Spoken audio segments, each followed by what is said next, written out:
এরা এসে আমাদেরকে সবক দিচ্ছে সংবিধানে নাই। তো তখন কি ছিল? জিয়াউর রহমান সাহেব যখন গণভোটের আয়োজন করে তখন সংবিধানে গণভোট ছিল নাকি? সংবিধানে গণভোট এসেছে 1978 সালে।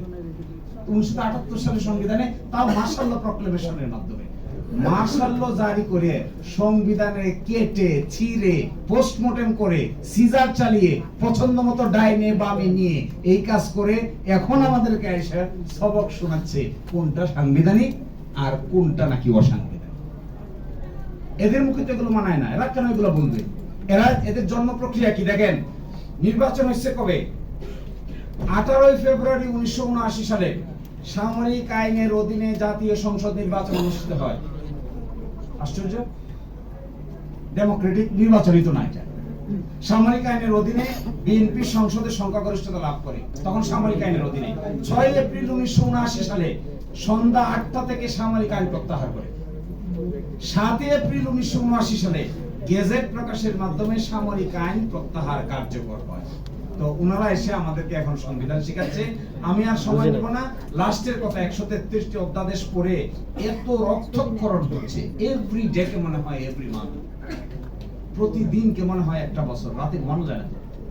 such a nightmare, traumatic situation।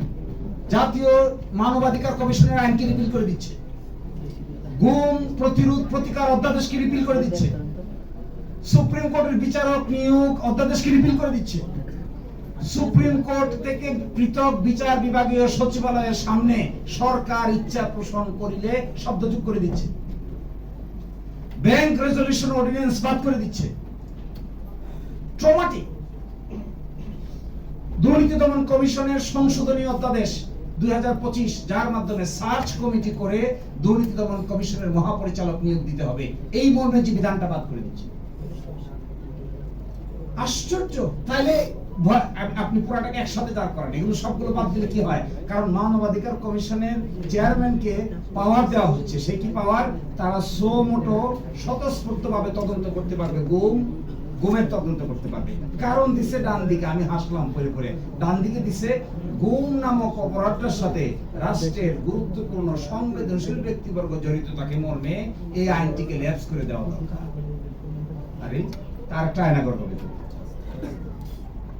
জাতীয় নোটে লিখছে সাইডে, জাতীয় মানবাধিকার কমিশনের প্রধান যিনি থাকবেন তাকে সরাইতে গেলে সুপ্রিম জুডিশিয়াল কাউন্সিলের সিস্টেম অনুযায়ী সরাইতে হবে। কাউকে হায়ার কাউকে ফায়ার করা যাবে না। বলছে এই বিধান যদি থাকে তাহলে সরকারের কোনো হস্তক্ষেপ থাকবে না। এই জন্য আইন বাতিল। দুর্নীতি দমন কমিশন বাতিল, মানবাধিকার কমিশন বাতিল, গুম কমিশন বাতিল, গুম প্রতিকার প্রতিরোধ অধ্যাদেশ বাতিল, সুপ্রিম কোর্ট সচিবালয় অধ্যাদেশ আন্ডার সাবসার্ভিয়েন্ট, সুপ্রিম কোর্টের বিচারক নিয়োগ অধ্যাদেশ নাই। আছে কি? তাহলে সমস্যাটা তো হলো শুধুমাত্র সংবিধানের ভিতরে আছে কি নাই, সমস্যা তো এই জায়গায় না। সমস্যা হলো যে কাজগুলো করা হয়েছিল ইন্টারিম গভর্নমেন্টের আমলে ক্ষমতার ভারসাম্য বজায় রাখার জন্য, ওনারা ক্ষমতার ভারসাম্যটা বজায় রাখতে চান না। ওনারা এটাকে অ্যাবসলিউটলি এক্সারসাইজ করতে চান। আসল কথা হলো ফলে এটা খুবই পেইনফুল আমাদের জন্য, ট্রমাটিক। আমরা যারা সময় দিয়েছি, কাজ করেছি এই সমস্ত অর্ডিন্যান্স গুলোর সাথে, দেখেন এই অর্ডিন্যান্স গুলো যখন হয়, আমার মনে আছে ল মিনিস্ট্রি প্রতিটা অর্ডিন্যান্স ফ্রেম করার আগে 3-4টা ওয়ার্কশপের আয়োজন করেছে। আমরা অনেকেই পার্টিসিপেট করেছি এগুলোতে। ইভেন আজকালকার দিনের যিনি ল মিনিস্টার তিনিও পার্টিসিপেন্ট ছিলেন। আজকে বেমালুম সব ভুলে গিয়েছে। তো আমার কথাটা হলো এটাই, আমার মনে হয়